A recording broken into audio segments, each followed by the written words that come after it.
Така, доброто на всички. Днешната лекция е за 2D режима и пачкане. Тя ще е сравнително кратка. 2D режима няма нищо по-особено от 3D режима, просто една ос по-малко, която да работим. Все толкова се работи по тази ос, но много по-различен подход. Начало ще започнем с нормалните editor сетинги. Общо взето какви са разликите, от това да предвид следното, има и тестов проект, с който ще ви демонстрирам. Предполагам всички вече сте виждали този бутон. С него свичваме от 2D в 3D режим. Също друга разлика в 2D режима, когато се прави нов проект, може да се изберем от това какво да стартира. Ако сме избрали нещо грешно и не сме обърнали внимание, не е проблем. Просто ако искаме целият проект да ни е в 2D режим, отиваме в Project Settings, Editor и ето тук си избираме дефолтния режим. Конкретно сега ще сложа в 2D, така да ще този проект е тук. Ще сейвна. Следващото нещо са разликите в камерата, спрайтовете и спрайт едитора. Какви са разликите в камерата? Много малки. Просто когато сме в 2D режим на проекта, всяка една направена камера започва да ползва топографическият режим. Ето този. Разликата само в размера на камерата. Сега ще дам пример. Ето тук долу се вижда размера на камерата. Ще го променя примерно на 10 и стана много по-голям. Ще правя 5, стана по-мъничка. По този начин се реализира примерно зум. Подобно в YouTube View при перспективата. Това е единствената разлика в камерите. Следващия компонент, който има по-сериозна разлика, са спрайтовете. Какво представлява спрайтовете? Спрайтовете са нещо като текстура, обаче самата текстура е property от спрайта. Спрайтът се представлява отделен рендерер, който е предназначен само за 2D мода. Естествено може да ползваме в 3D мода. Сега ще направя спрайт. Но хронологически Unity пуснаха спрайта, когато пуснаха и 2D мода като цяло. Ще го кръсна спрайт. Какво представлява? Компонента спрайт рендера, който има един спрайт. Какво е спрайт? Това е просто текстура, която е вкарана по друг режим. Сега ще ви покажа. Ето една текстура. Ето и тук още една текстура.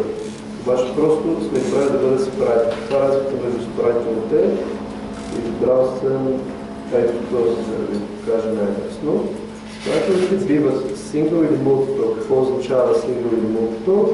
Ако ние имаме една такава текстура, която искаме да е в проекта, и вътре имаме, да кажем, един цял обект, някаква стена, някаква кола, каквото и да е, и не искаме един цял обект, ще го сложим на single.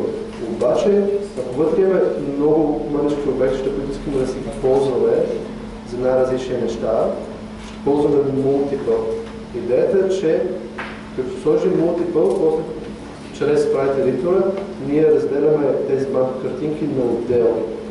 Генерално цялата концепция за това multiple и single е създадена до някъде с цел оптимизация. Защото ако имаме няколко обекта в сцената, ето така, да кажем, ще направим няколко разни обекта, то те ще предизвикат някакво дропфол.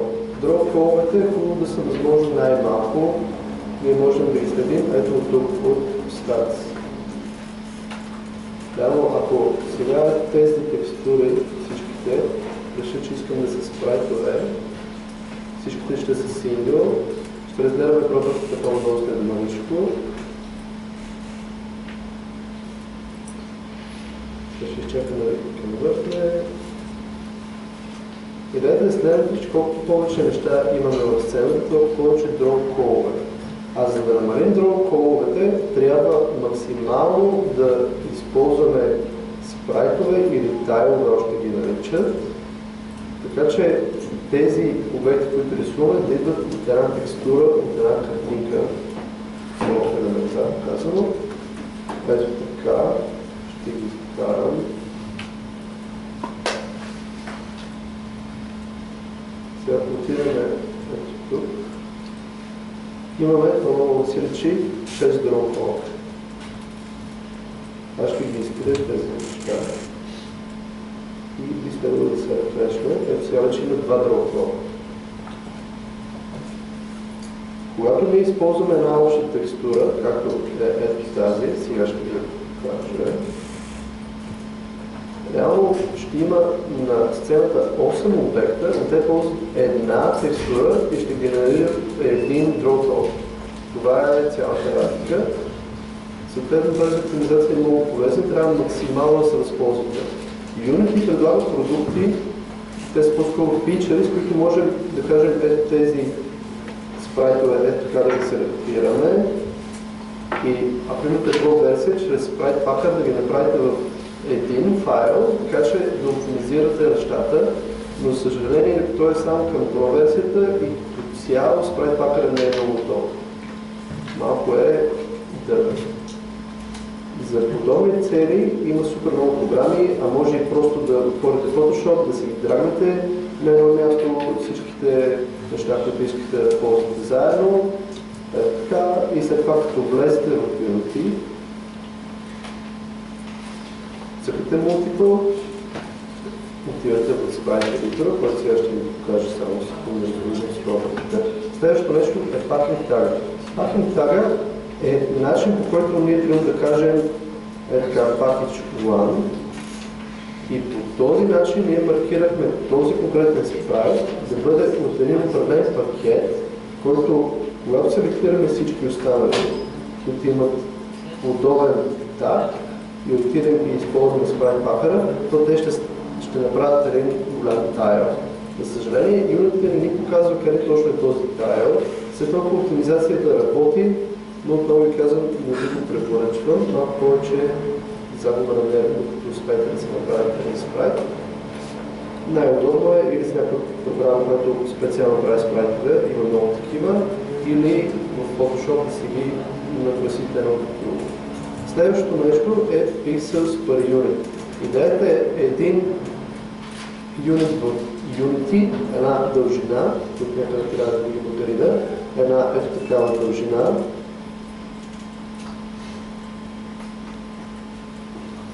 на колко пиксела се равнява. Гледате на това property като някакъв тип скелинг. Ето ще вкарам този спрайт. Спрайта като цяло има малко по-различни начини на манипулация. Ето така може да манипулирате чрез този tool. Цепето може да и с останалите.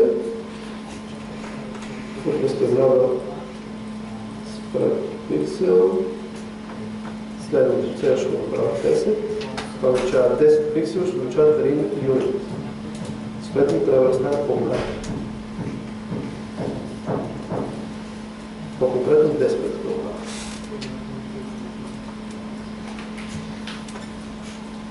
Конкретно и за тази не ви трябва да бъде.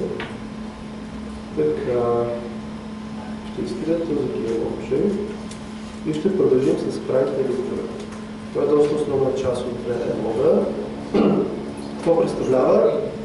Той е инструмент, с който когато вкараме един голям тайл, или така нещо го нарека спрайт, с много вътре елементи, как да го нарежем.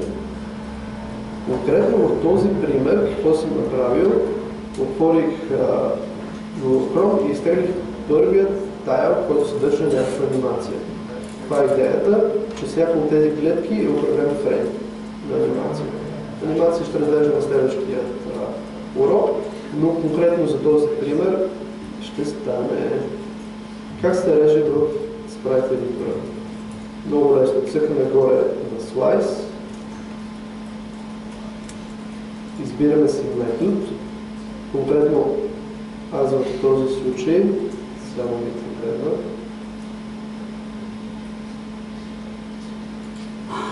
Така, конкретно за този случай съм избрал grid. Какво означава grid?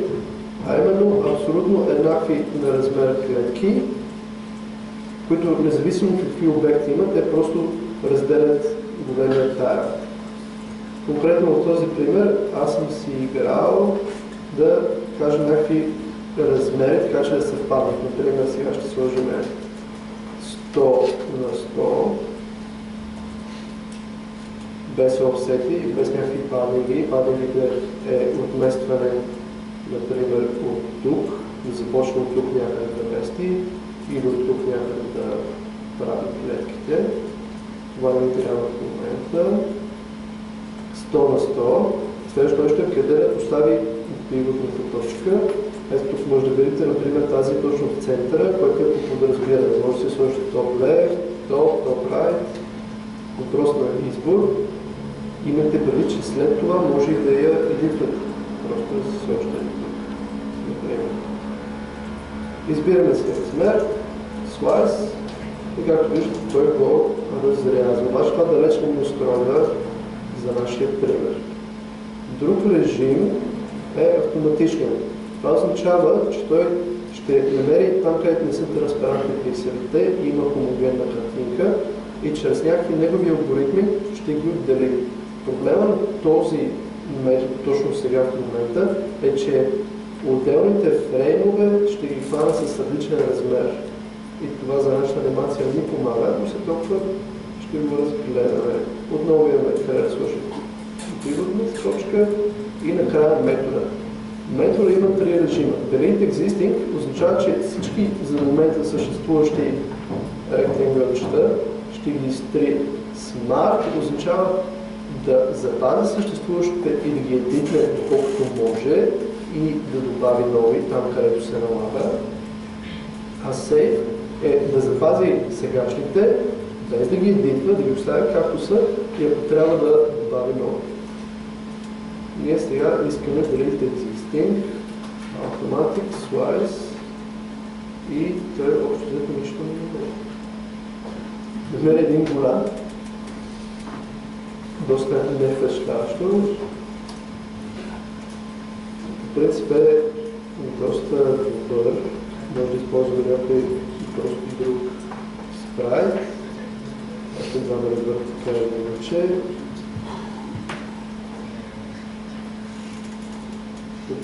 Това ще свърши работа. Например, в този случай в момента, ако ние искаме да си го подобрим както и се случи, можем пък ние да си направим някакви наши си ректангли, дават на слайс, направим един голям, обаче който ни кефи и ние искаме този голям да е тук. Решаваме, че това е окей. Правим си още един нов, като просто правим квадратче с левото на мишката, ето още един, ето още един. Това, което той прави всъщност е в бордера, в който ги добавяме, да ги и кръщава с някакъв индекс накрая. Имаме информация, позиция, широчина, височина, бордери. Бордерите са много важни. Идеята на бордерите е следната. Сега ще изгледаме. Ако добавяме бордери, ето такива линии ще се появят. Бордерите се ползват, когато режеме от голям тайл елементи за бои. Идеята е, че ако искаме най-слайсинг, който изглежда променение, който работи, всяка една картинка трябва да има бордери. И благодарение на тези бордери той решава кои неща да се реже и да не скелва и кои неща да скелва, за да стане хубава картинката и които. Сега ще добавим бордерите тук. Ето отляво, отдолу.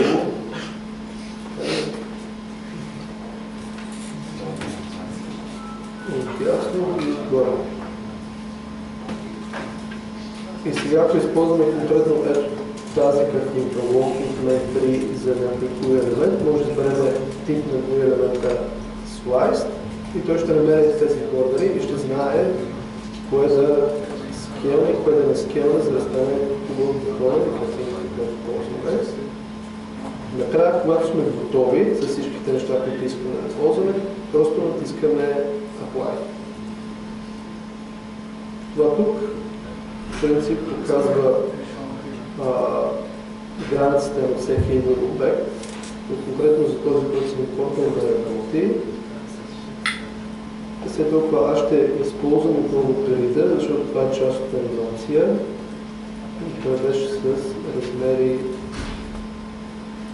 150 на 215. Слайсвам. И както виждате, има малко разминаване.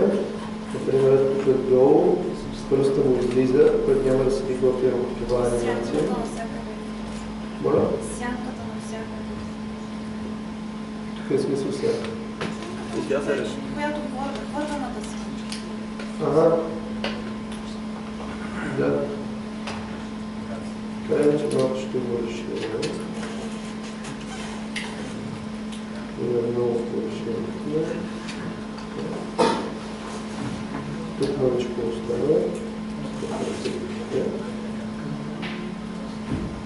И това е повторно. Ще взема Apply. Ето го разрязано. Ще сприят повече. Най-лесен начин за направа анимация, това е просто за пример. Бащате всички кадри от анимацията, драгвате, той ще ви попита под какво има да я сейвне. Това тук е папката в проекта.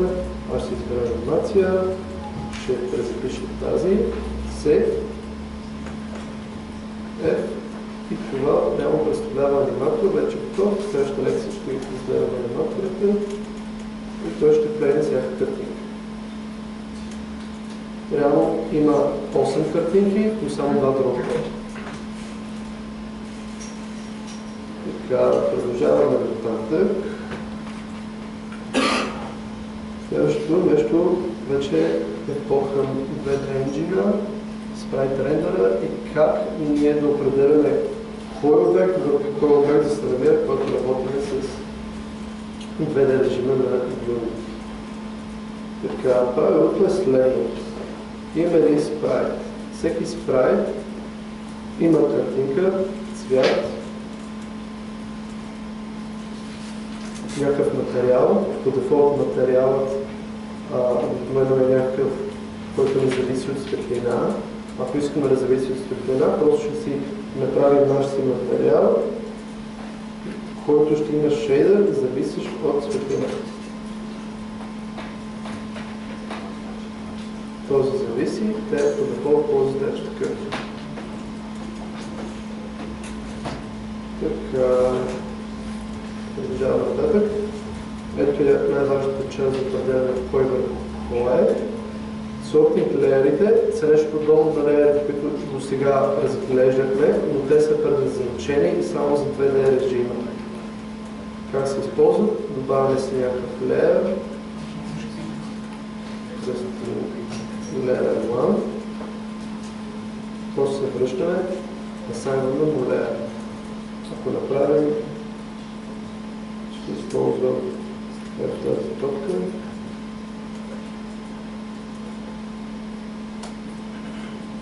Ето този локнихме, ползвам дефолтния layer, който е под layer 1, а топката ползва layer 1. Следователно, тя ще става върху него.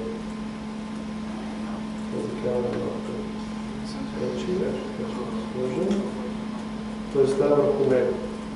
Ако изберем дефолтният, вече важи правилото, което преди е създадено. Слагам layer 1.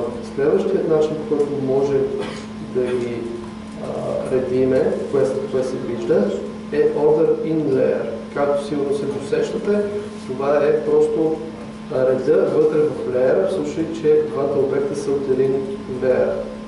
За да ви демонстрирам, просто ще асайнаме на този леер 1. Ще го сложим на индекс 1. И това е върху топ. Обаче сега решаваме на топ, ще сложим индекс 2, тя е върху топ. И вече третият начин, третият, така да се каже, метод, който не ви го препоръчвам, е просто да едитнете позицията по Z на обекта. Сега топката е зад човечето. Сега ще сложа, да кажем, първо с минус 1. Това е защото в самото 3D пространство. Сами може да видите как се движат нещата. Отидайки в отрицателната част на оста, ние всъщност се доближаваме към камерата.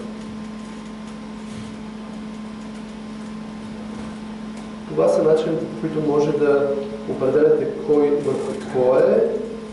При направата на всяка 2D игра е хубаво да имате практиката да си имате един леер за бекграунд, един леер за играч, един леер за някакви препятствия, така че най-малко проектът да е хубаво разпределен, защото може как в момента се може да ги реордерните и става много трудно, ако няма някакъв ред. Следващото нещо е 2D физиката. 2D физиката ужасно много прилича на 3D, просто нещата работят в две оси плавно.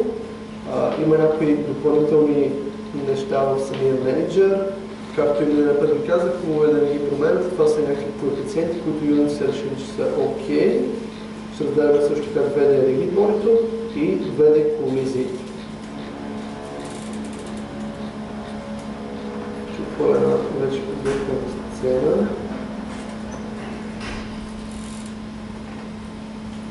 С конкретно Spring John, който ще бъдат спределени. Така, ще започнем с физичния менеджер. Ето го тук. Така. Това доста повече просто от предния. Но общо има една количество работа. Няма голямо смисъл да ги променяме. Ще минем набързо през тях. Velocity Iterations е property. Отново ще започна от начало. Това е гравитацията, предполагам се усещате. Това е дефолтен физичен материал. Физичните материали в 2D Engine са абсолютно същите като в 3D. Просто, когато поправите, си избирате Physics 2D Material. Има само две пропъртите, Friction и Bounciness. И двете ги знаете прекрасно в миналата реакция. Сега ще спираме този материал и ще се върнем на менеджер. Velocity Iterations. Начинът, по който се смята скоростта в Unity, отново е чрез някакъв апдейт метод. Създателите не го разкриват пред нас. Идеята е следната, че колкото е по-висок този коефициент, толкова по-добре ще бъдат смятани скоростта и отдолу позицията на определено rigid body. Съответно, по-голямо число ще доведе до повече итерации и възможност за overhead.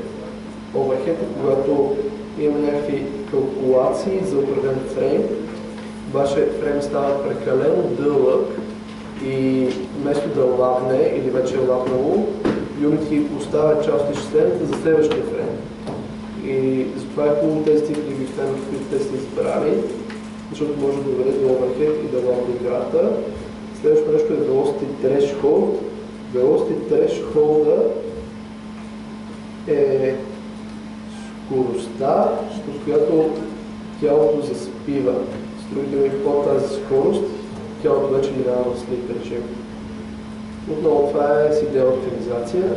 Max Linear Correction и Max Angular Correction представляват начина, по който т.е. коефициент, който спомага за това колко често се смятат някакви констрейни на rigid body. Кажем, сложили сме някакви констрейни, те тук не са публични, но като в 3D rigid body ние можем да сложим някакви констрейни, примерно да се ротира или както тук има Fixed Angle. Констрейнът по ъгъл в 2D rigid body е просто Fixed Angle отметка. Да си избираме коя ос конкретно. Сега ще се върнем на менеджера. Следващите са Max Translation Speed и Rotation Speed са абсолютно това, което пише, максималната скорост на движение и на ротация, която може да бъде достигната от някоя rigid body. А този Boom Guard Scale не е много описан и от документацията. Идеята е, че когато се оверлапват два обекта, има някаква скорост на реакция и тези коефициенти отговарят за нея. По-висок коефициент говорим за по-добра скорост на реакция, но и повече overhead. Следващите два, даже три коефициента са следната идея. Ако имаме едно тяло, което няма никакви сили върху него или то няма никакви велосити за 0,5 секунди, то автоматично отива в слип режим. Следващото е за скорост линейна, по-конкретно на движение някаква скорост. Ако е то тази, за спива, съответно и за такава ъдмора. Другият чекбокс, който остава е Raycast Hit Triggers, него има в 3D физиките. Идеята е, че когато пуснем Raycast и той удари някакъв обект, ако той има този обект колайдер и колайдер е сложен и с тригър, отново след толкова Raycast да върне някакъв хит. Следващото е Delete Stop Callbacks, някакво за мен странно property. Идеята е, че ако имаме някаква колизия и тялото е в колизия с някакво друго, сценарий, в който едното тяло бива дестройното или дизейваното, дали да спре да отчита колизия, очевидно искаме да спре да отчита, но по някаква причина служим това property, може би има някакъв друг замисъл, поне за сега не съм открил. Следващото е вече collision матрицата, която сме разглеждали вече, с друг думи кой layer, с кой layer, когато колайднат, да се регистрира хит. Така, сега отиваме за различното. Избера ето това. Регдонът ужасно отличен от другото. Имаме обаче коефициент Gravity Scale. Това е нещо, което индиректен начин да определяме гравитацията на конкретно това тяло. Ние след толкова си имаме гравитация, която си настрояваме от... Ако искаме скрипт и ако искаме от тук, но и всяко ригбори си има свой скел. Следващото нещо, което ви казах, е дали силите, които въздействат на едно тяло, да му реагират и по ъгъл. Другото, пробвате го знаете, е Kinematic, дали генерално да има сили върху него. Interpolate, вече говоря към предната лекция. Това е property, което отстранява леки трептения на тялото следствие на някакви физични процеси или по-като симулацията на тези процеси.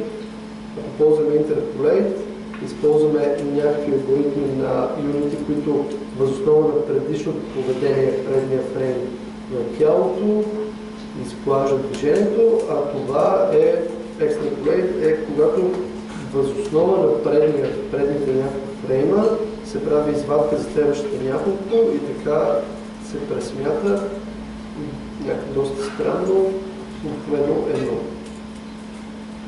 Sleeping Mode е самото тяло как да започва в такъв режим. Никой да не спи, да започва лекното или да започва заспало. И вече Collision Detection, Continuous и Discrete, говорихме за тези неща, миналата лекция. Общо това за ригборито, разликата при скриптирането за него, което този пример хванах, е, че вече имаме ригборит гледан. Това е резултат разлика, ще си го направим, риг, примерно ще го кръстим и можем да си го достъпваме. Включително, може би по този начин, property, който вече се обръща към атачното ригбори и отново на Add Force, Force Position, Add Torque, Angular Drag, реално нещата, които си имаме за старото ригбори, но те просто не работят за цялата ос, за взетите неща. Следващото нещо е детекцията на collision. Тя отново прилича много на тази по 3D режима. Идеята е следната. Просто се казва collider.2D, извинявам с collider 2D. Трябва даже няма да е същна, просто отиваме в Physics 2D и си избираме Circle Collider, Pulse Collider, Edge Collider, Polygon Collider. Просто всичко е 2D. Тук сме избрали Polygon Collider. Какво е това? Просто колайдер, на който можем да му едитваме лицето. Така ще правим нещо. Така странна форма. Това става, когато просто движа мишката и респективна точка се види до курсора и когато натисна левия бутон, той прави още един въртис. Така. И решихме, че този коледър директно да остане фон. Така, аз обаче ще го махна и ще сложа един точка.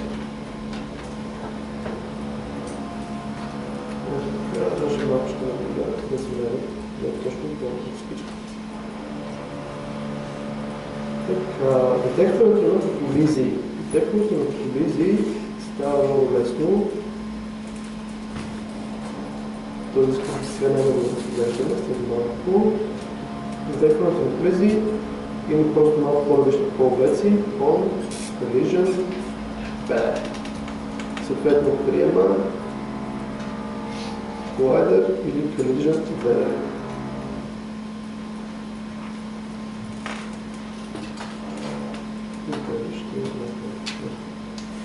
Това е разликата, също важи и за тригърването.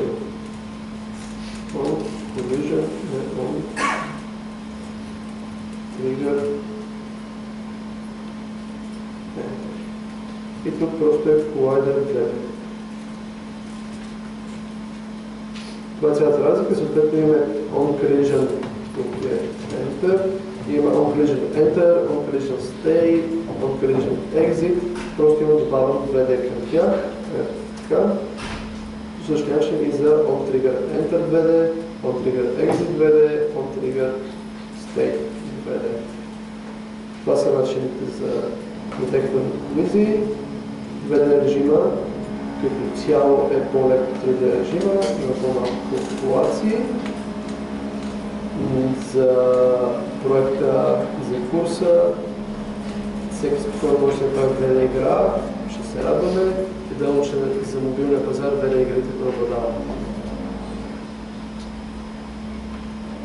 И тук вече имаме малко повече физика.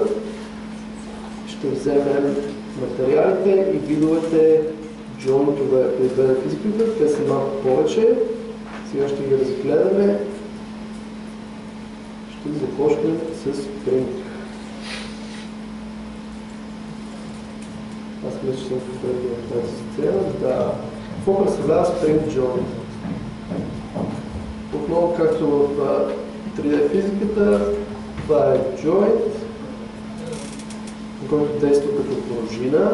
Имаме пропърта почти същата като на 3D-то, дори да детектва collision между двете тела. Конкретно в този случай имаме тази планка, която отново трябва да има ригидони, както при 3D джойнтовете. Дори да колайдва, дали да детектва колизии с нея и пъпката. След това имаме кракнатото ригидони, което сме си го трахнали. Имаме анкерите, къде да бъде прехванато тялото. Те ще доставят 0, ще отсрексна така. Дистанцията, която ще се стреми да пази. Даплинг рейнтото е реално колко да, някакъв коефициент от това колко да вибрира по тази ос. И честотата вече е нещо като брой на вибрациите. Сега ще ги демонстрирам. Общо всичките пропъртите на джойнтовете винаги са нещо, което просто се сетва и след това се добалансира, за да постигнете поведението, което искате. Това ще пуска този режим, след това да го. Това е Spring Joint, сега например ще дам Collide Connector и вече двете тела имат колизия едно с друго. Доста по-различно реагират.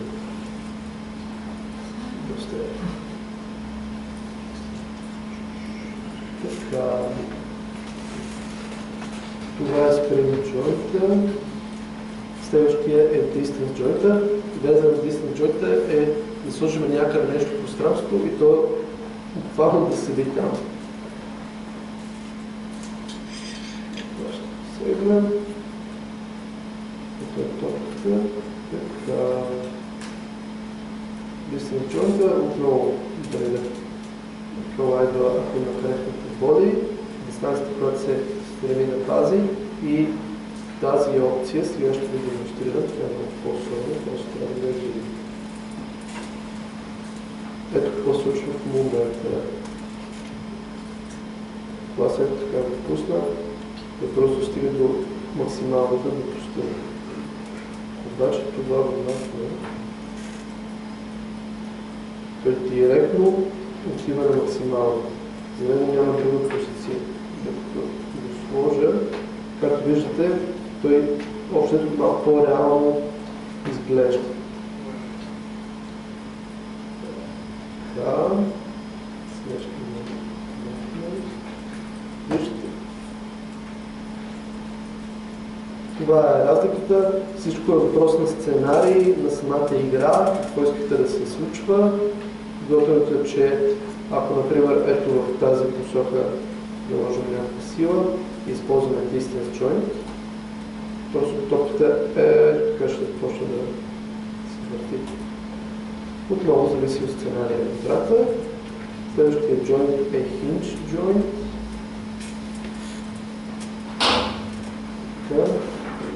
Hinge joint е много добър за симулация, нещо, което се върти следствие на някакви сили. Отредно тук съм сложил пивотната точка в тази част на тази дъска. Идеята е дъската да симулира нещо като врата. Нямаме някой рибор и друго, което е съседно, от което зависи нещата.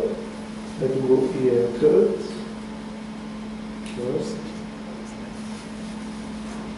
Това е енкърът, който в момента ми интересува. Имаме неща като другите от 3D джойнтовете, като just мотор, който да се върти. Сега просто ще западат целите. Като виждате, просто гравитацията в момента въздейства и той се върти като нормална врата. Сега ще сложим мотор и ще има някакъв скорост. Нищо ново. Може да сложим отрицателна скорост.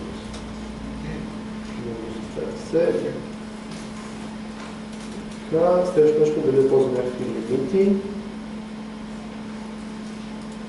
Без много да обясня, нещата са доста ясни. Сега ще сложим 50 градуса.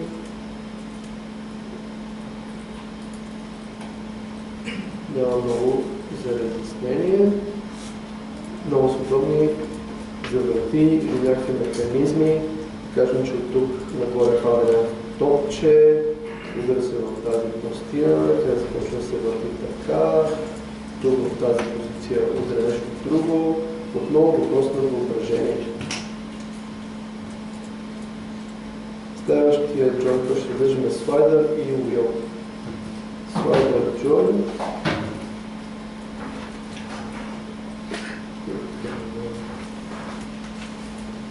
Той отново изисква някакво съседно тяло, отново използваме най-обикновена дървена дъска. Идеята ще е кинематична и няма да мърда. Ето е топката, добавя слайдър джойнт. Просто ще запаля. Ще махнем отдолните.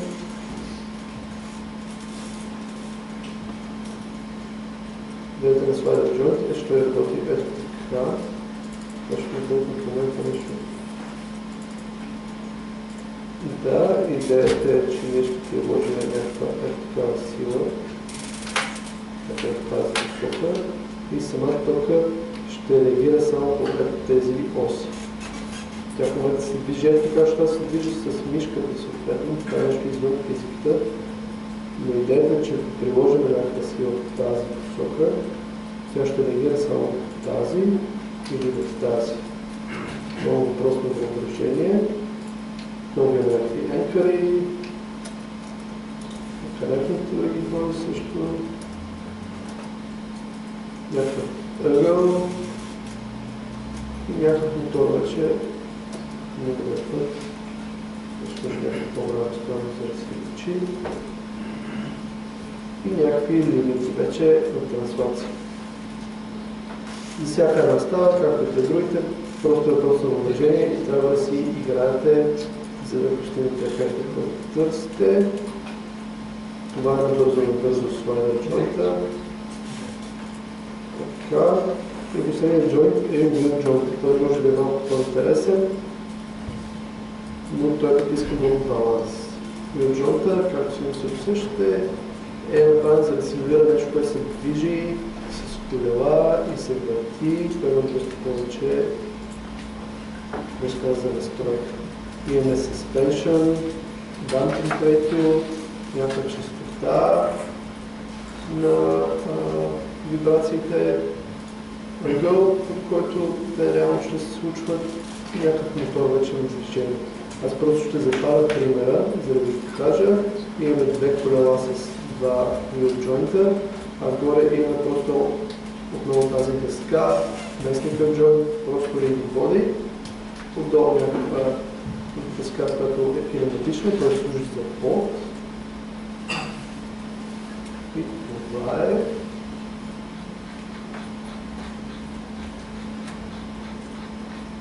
Имаме това да разпределява, пренасящата на така. Някой от вас играла еластомания, както и много такива игри на този тип. Трябва да се вкарат някакви препятствия. Вместо вие да си правите ваши специални къстомайзни конверти, може да ползвате нещо такова.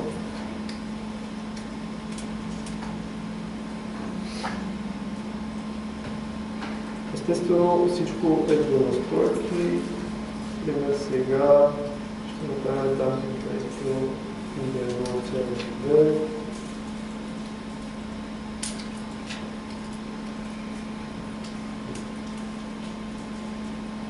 И сега теоретично това е малко различно да се държи.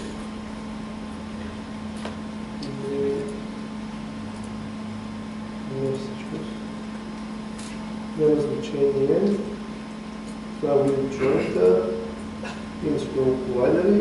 Конкретно тук съм добавил Magic Script, който всъщност поправи. Той enable мотора и сменя някаква скорост. Идеята е следната.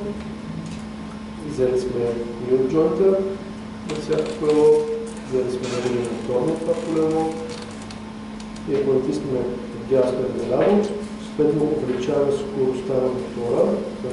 това помощно протърти, мотор спи, но в определена посока. Веднъж плюс, веднъж минус. Тъй като че се асайна всеки път joint мотор, вземаме текуща, асайнаме на друга скорост и асайнаме реално каквото искаме да променим, ето този, с текуща, който направихме.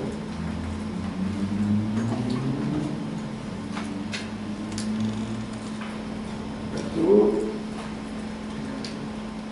кое знае по-впечатляващо, когато че има инерция, ето сега натискаме наляво, сега натискаме дясно, обаче като реагира има инерция, малко по-реалистично.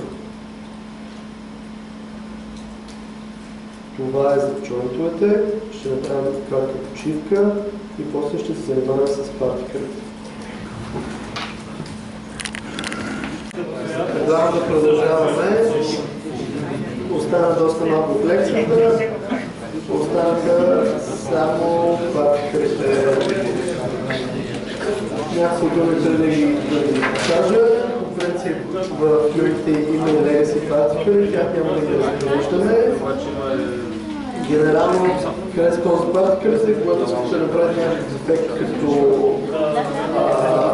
слуша, като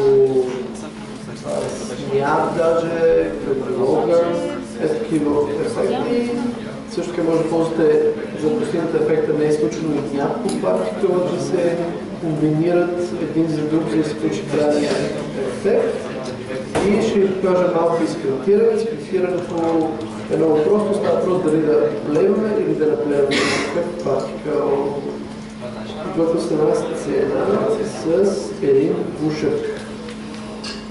Как се прави партикъл?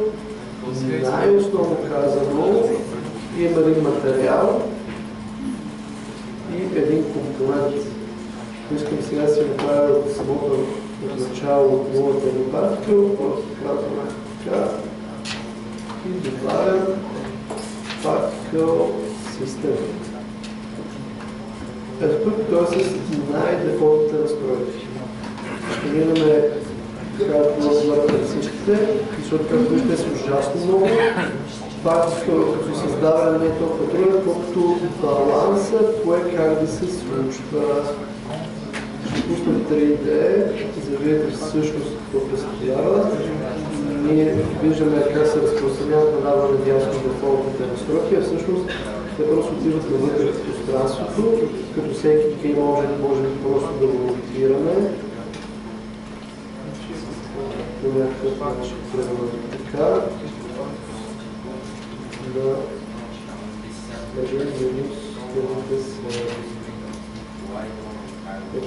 виждаме. Ще започнем с duration. Това е колко време да се... Нещо не виждаме. Добре, прекрасно. И нещо стане при мен.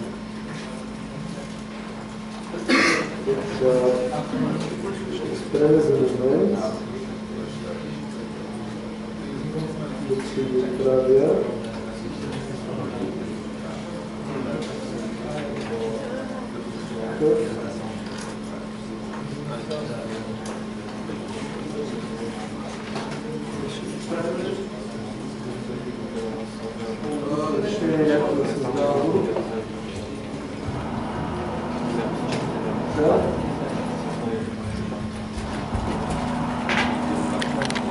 Не, паузирал съм към тази. Тук пуснах. Супер. Така всичко се вижда вече. Продължаваме. Следващото property е looping. Съответно дали успявам да генерира, да лупа. Следващото property е prewarm. Това означава, че ако е този particle emitter, да кажем, правим по 5 на секунда, ако сложим prewarm и дадем relay, той ще изчака мъничко да създаде батерии 4-5, там зависи колко партикъла и тогава ще почне да ги емитира. Следващото е Start Delay, предполагам се досещате, в момента който запалим партикъла, дали да започне 0 секунди или с някакво време. Start Lifetime е изначалните елементи, колко време да съществуват, начална скорост, размер, ротация. Генерално препоръчвам на всеки да си направи някакъв партикъл и да си проиграе поне да си отдели един час за всяка property да го разгледа. Ние като проекти почти не ползваме партикъли, но те са супер силни и го препоръчвам на всеки. Следващото нещо е емишените. Той е доста важен елемент. За други думи, ако увеличим рейта, ще ги наведат повече. Ще изберем 10. Този смол после ще кажем, това ще виждам следвана. Следващия е формата. Имаме някакъв типа форми. Хемисфера, конус, тия. И вече някакъв меш, който ни трябва да го драгнем тук. Сега конус е екстра. И вече почват някои доста къстомайски пропъртите, например скоростта в функция от време, така да се намеря, да се променя. Избираме нашата Y скорост в момента и ще променим нея. Кажем Y, локално. Тук може да изберем конкретно някаква крива, след което е Y. Принцип трябва да се появи долу. По някаква причина се не желае. Това вече е някаква рандъм стойност, между тази стойност. Следващото е лимитираме скоростта over lifetime, сила някаква искаме да прилагаме, ще взем сила 5, който сега се едно нищо, че тук тази посока. Така.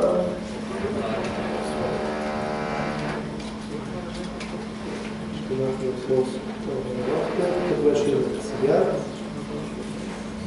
Имаме начален и край, който ще го сложим края на червен. Като ефектът, че към края на своя цикъл на живот, всеки партикъл постепенно става червен. Вече има нещо доста по-интересно, зависимост от скоростта, как се променя и цвета, зависимост от дължината на живота, как се променя размера, зависимост от скоростта, ротация. Доста са много различните пропъртите. Пак казвам, препоръчвам на всеки да отдели един час и да си поиграе, да реши трябва да направи плана, да прави сняг и просто да разцъка. И ужасно много туториали с вече готови настройки, така че да не губите време. Конкретно и на този урок съм подготвил един пушък. Как се прави пушък? Много лесно, просто асайваме правилните настройки и слагаме някаква текстура за единица. Всеки партикъл си има и материал. Ето го и пушка, това представлява той. Просто една единица, която се генерира, този материал, който има ето тази текстура. Тази текстура просто съм свалила от интернет, трябва първата, която хвана. Разбира се, това проект е за некомерциални цели, така че може да използваме и първата, която хванем. Така, сега да малко ще го кликнем, ще решим, че искаме към края на своето пътешествие, всяка единичка, всяка един вид инстанцирана текстурка на маличкото планче.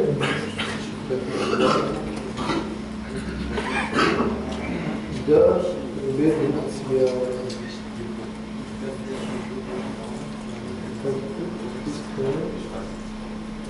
Стана червен. Също начин може много лесно да моднем този пушък и да направим плана. И тук просто си намерим текстура за плана, какво съм написал, Blend Texture, избирам си нещо, което ми харесва, където на тази експортна. Сейвам си я, ще реквестя лейер.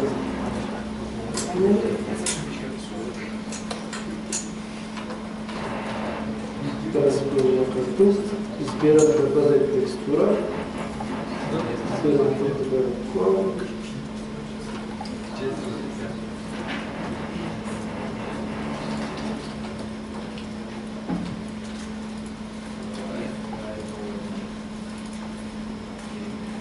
Ще изчакаме да импортне. Така.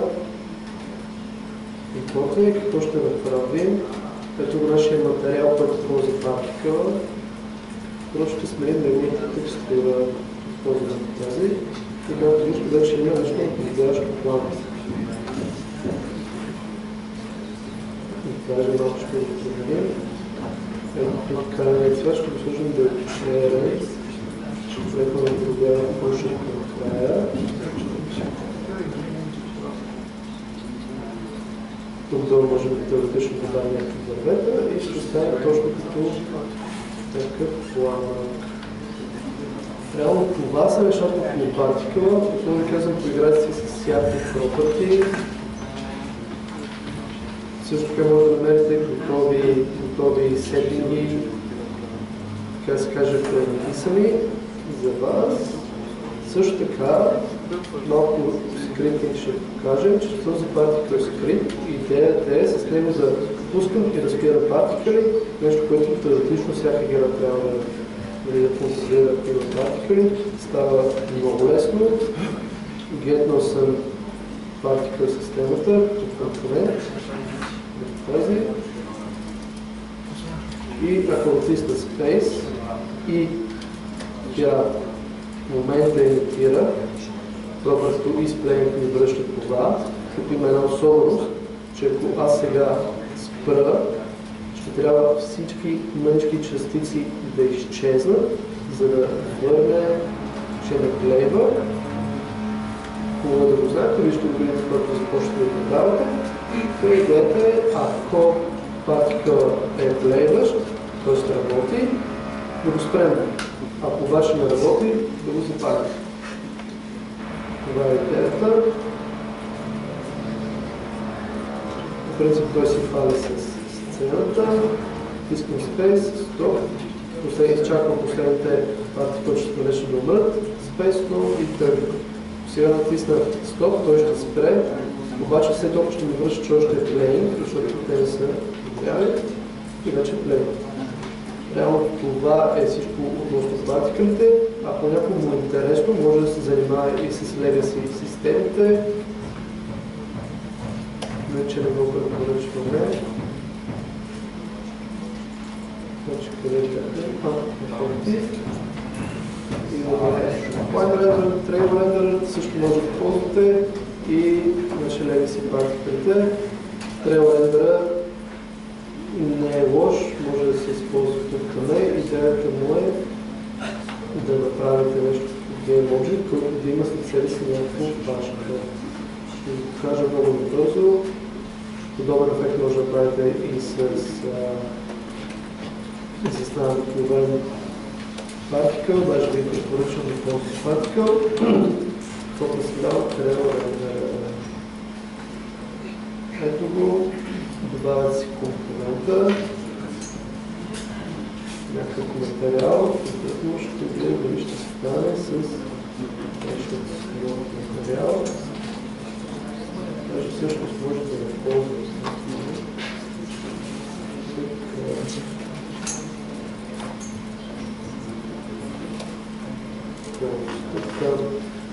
Това е идеята, че след това се движим за себе си, ще оставим нещо като трея.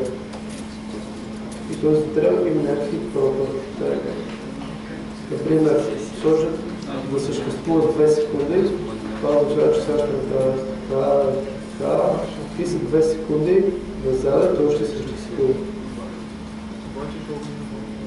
Съответно вече какви цветове и как се държи, се настроя от тук. Ще ви кажа, ще сложим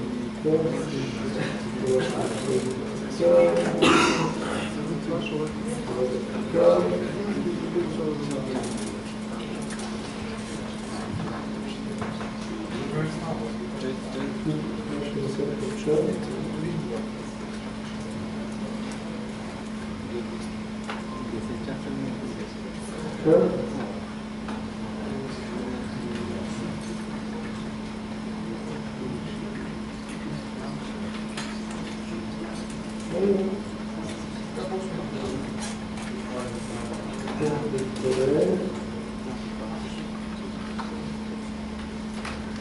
Това са пропуски, с които трябва просто човек да се играе, да достигне нещо, което му се позволява.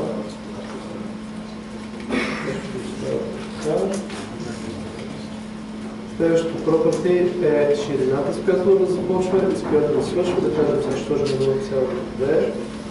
Даже тези неща ще ги видите да писам за архитектура.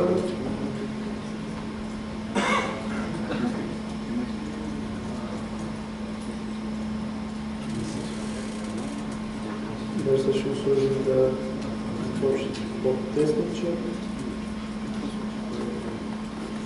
Това представлява Trail Render, както партикъл, просто трябва да си играете с пропъртите, за да постигнете желания ефект. С това ще приключи лекцията и ще започнем лабораторната част, като днескашната лабораторна част е много по-интересна. Задачата днес е да направите игра копия на Flappy Bird. Това е Flappy Bird, това е повечето да знае. С 2-3 думи. Може да използвате всякакъв арт в интернет, може и да не използвате арт,